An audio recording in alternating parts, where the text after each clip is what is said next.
Pakistan cricket বোর্ডের মহসিন নাকভিকে এক হাত নিয়েছেন কারাবন্দী ইমরান খান।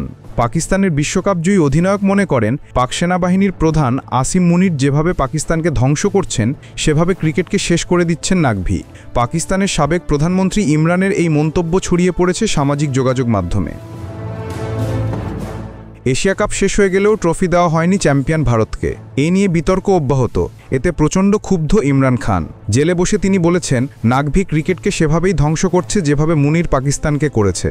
নাকভির সমালোচনা করেছেন সাবেক পাক অলরাউন্ডার শাহিদ আফ্রিদিও। তিনি জানিয়েছেন, একই সঙ্গে পাকিস্তান বোর্ড এবং মন্ত্রিত্ব দুটি গুরুত্বপূর্ণ পদ।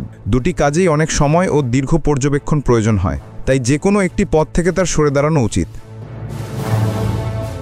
আফ্রিদি বলেন, নাকভি সাহেবকে আমি অনুরোধ করছি, পাক বোর্ড প্রধান এবং মন্ত্রিত্ব দুটি গুরুত্বপূর্ণ পদ।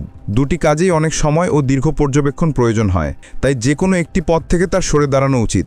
আফ্রিদির সংযোজন, পাকিস্তান ক্রিকেটের দিকে এখন বিশেষ নজর দিতে হবে। নাকভি পরামর্শদাতাদের কথাই সিদ্ধান্ত নেন। তারা ক্রিকেট সম্পর্কে কিছুই বোঝে না, ফলে উপযুক্ত পরামর্শদাতা না রাখলে দেশের ক্রিকেট আরও অধঃপতনের পথে এগিয়ে যাবে। প্রতিবেদনে ঝিনুক রহমান, কণ্ঠে মৃদুল। আপনারা দেখছেন ওয়ার্ল্ড ভিউজ।